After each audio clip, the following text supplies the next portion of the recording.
If you'd like to learn about local scripts and clients and servers and how it all works together in Roblox, keep watching and I'll show you exactly what it's all about. Welcome to Roblox Snippets. All right, today I'm going to talk about local scripts and scripts, but so you get a better idea of how and where to use those, I've made this little model here. So over on the left, I have a board here that explains what client devices are. So most people use a laptop or a PC or a Mac on which they play Roblox. They also install Studio onto these devices so they can make experiences for everybody to play. Now, devices can include mobile phones, laptops, and older computers as well. So these are all of the things that you and I and everyone else play Roblox games on, and we also develop our games, etc., and experiences on these items. And I've made a couple of notes here. So client devices is any device you can play Roblox games on. Usually they're on PC, Mac, and more recently mobile devices. And the processing speed I've put down here can vary a lot, which is something you should take into consideration when you develop experiences, because not everybody has a top-end computer or high-end phone. So if you want everybody to enjoy your experience, then you need to cater for that. Now over here on the right, and you'll see I've connected these over here to Roblox servers.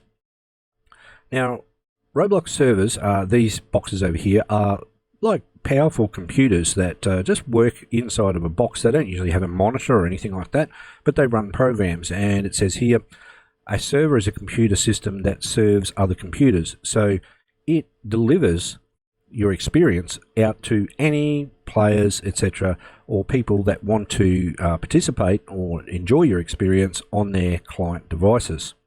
Now, Roblox has about 18,000 servers. It's probably more than that. That's a bit old information. And they're usually quite powerful and fast. Now, even though they are powerful and fast, they can't handle everything, particularly if you have a lot of players on one server. And so 50 people all connecting to that server can slow it down. And so for that reason, we want to try and run the main aspects of the game on the servers, but get the client devices or your computers and devices over here to do some of the work so that everything runs nice and smoothly. Because you need to remember that this server here could be thousands of miles away, and it's got to go through the internet to send messages back and forward.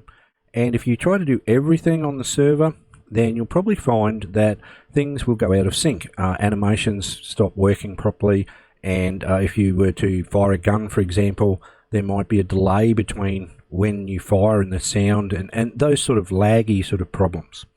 Alright, so that's a bit of an explanation of clients and servers. So now I'll move on and we'll have a look at local scripts and scripts and where and how to use those. For this first part, you don't need to do this, but you can open up a project ready to go. But I did a bit of an experiment using local scripts and scripts. And over here in the Explorer, what I did is added a local script and a script to each of these folders down here. So if I was to select all of these and then right click and come down to expand all, you can see that I have added in script, local script. Now inside of each of these, in the script, I put here that it's a server script, and then I put a print statements in. And I've done exactly the same thing in the local script just to see what happened and whether it would print these messages. So let's go ahead and run the game, and I'll bring up my output window here. And we'll get rid of this window and let's see exactly what happens. Alright, so down the bottom here, you'll notice that in our output window, we have the server script service has produced a server script, workspace, server script, replicated client. So you can see that they are bringing up or printing, and some of them work in some of those folders and some of them do not. Now there is a couple down here where they will work in both, alright? But we'll have a bit of a look at both of those very shortly. So I just wanted to show you that to let you know that server scripts and client scripts are designed to work in specific places for good reason.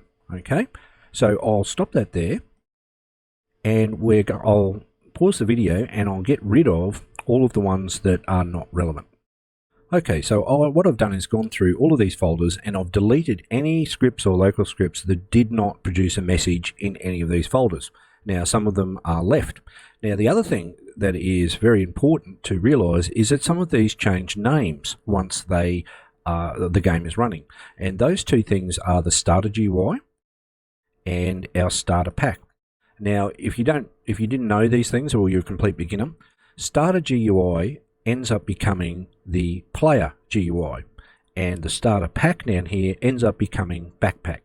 So what I did is, in the starter GUI script here, is I made a bit of a change to the script here to say the old name, so starter GUI becomes, and then I'm printing whatever the parent is when the game is running. So I'll run this shortly to show you. But if you wanted to add these things into here so that you can run it in your own project, go ahead, because it's good to refer back to these sometimes. So with the local script, I've done the same thing here. So it's exactly the same code, so you can put it into both. And down here we have our starter backpack. So I've opened that up and said starter pack becomes, and the local script starter pack becomes. All right. Let's just close that there. So we've adjusted those scripts. Let's run it now and see what it prints out for us. All right, so down the bottom here, you'll see this is orange. And the reason for that is because when I ran these scripts over here, I made them warning. So if you copied that, it says warn down the bottom here to show that they are client scripts.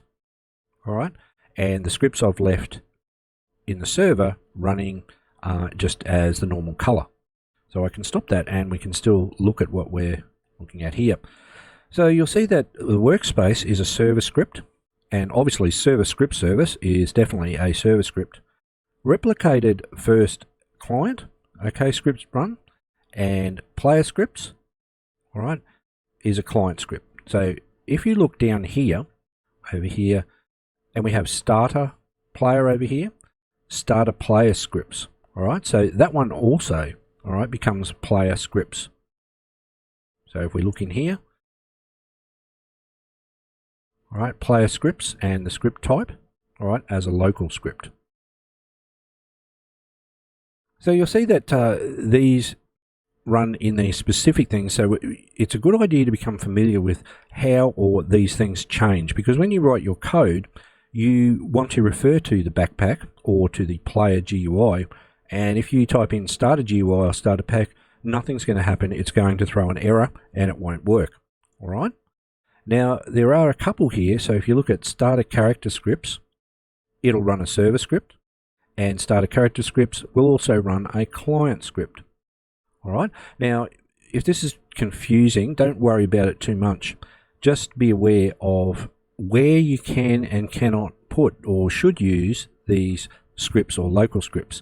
So if you wanted to do this and follow along, it's not a bad idea to add these in. So a script in the workspace, etc. I didn't put anything into these, just the folders we're talking about. Lighting has nothing in it anymore. All right. And replicated first, we had a local script in here, server script, and as we go down, so starter GUI can have a script or a local script, starter pack, script or a local script, and down the bottom here, starter character can have script or local script, but the starter player can only have a local script. All right. So if you wanted to add those in, then you would have a good idea of where you can place them. And then in the next section, I'll talk a little bit about why they are used or placed in these areas. Okay, in this section, I'm just going to quickly demonstrate using a tool with local and server scripts, why or how they work together on the server or the client. So in order to demonstrate, I've created a main script under server script service here. Now, if you want to pause the video and type the code in when you see it, you're welcome, or you can just follow along.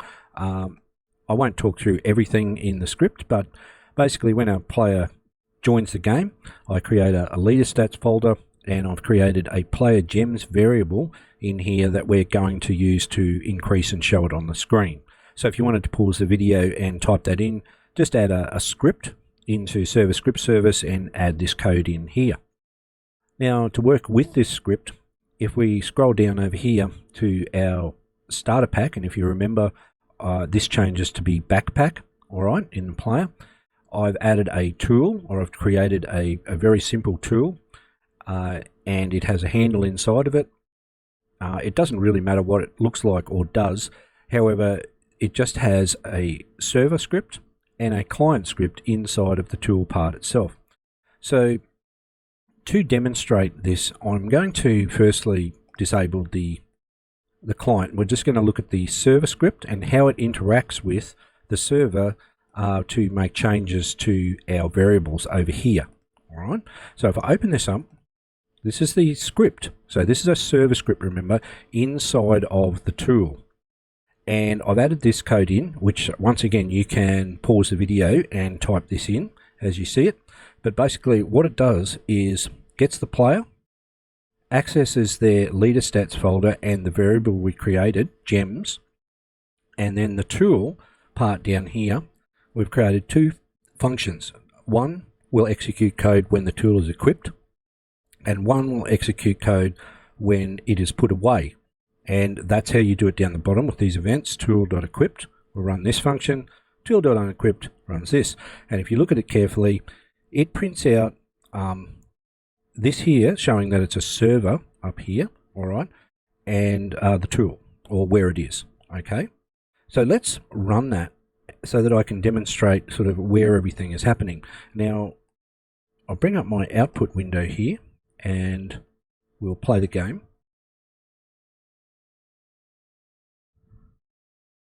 Alright, so the game is up and running, and as you see, I've got my gems up here, 0 with my character name, and tool down the bottom here. Now, before I even click on it, let's come over and find out where it is.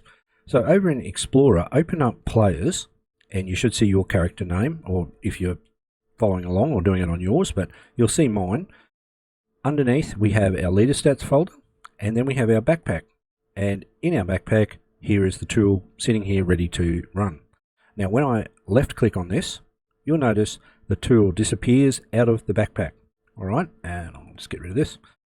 Where does it go? Well, let's look in the workspace, find our character, and you'll see the tool is in my character.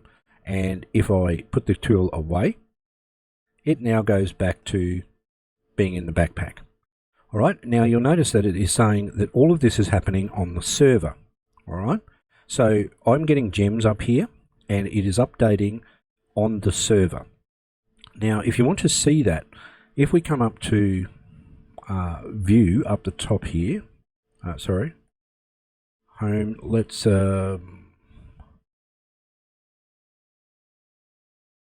just see, I might need to stretch this out a little bit. There it is. All right, so up the top here, you'll see this button under home over here. You might need to stretch it out like I did just then, but it's showing the current client, all right? And if I click on this, now it shows what's happening on the server. And when you have it like this, if you come up to Players and under your character and look at the gems, we'll need to bring up our properties window here. You'll see that the value is 2. So on the server, the value has changed to 2. And if I come back to the client now, you should see the same thing under leader stats down here, 2. All right, so we've got gems 2. Everything is good so far. All on the server, nothing to do with the client. So let's stop that there. Now what we'll do is come into the tool. I'm going to disable the server script in the tool, and I'm going to enable just the client script. So I'll get rid of these ones up here so we don't get confused.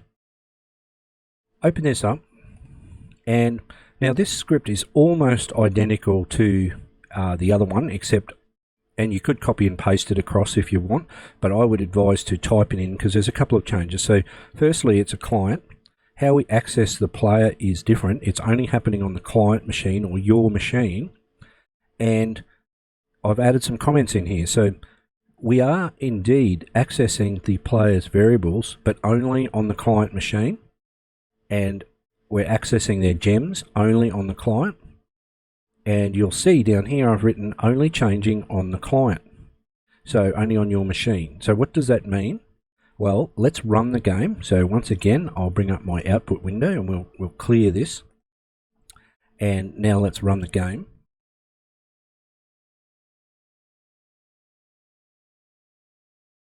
All right, I'm loaded in. And once again, let's now click on the tool. And this time you'll see when I equip, I'm getting 10 gems. And if I put it away, 10 gems, etc. So you're thinking, okay, I'm making lots. But look down here, even though it's going between my backpack and etc. like it was before, it's only happening on the client. And how can we tell? Well, if you look up here, we're looking at the client. So if we come into players and into our leader stats, you'll see, yep, that matches up. 50-50 on Rich, I've got lots of gems. However, if we click on the server, so now we're looking at the server where everybody else is, all right, on the main machine, and we look under players, character, leader stats, gems, you'll see it says 0. Why is that?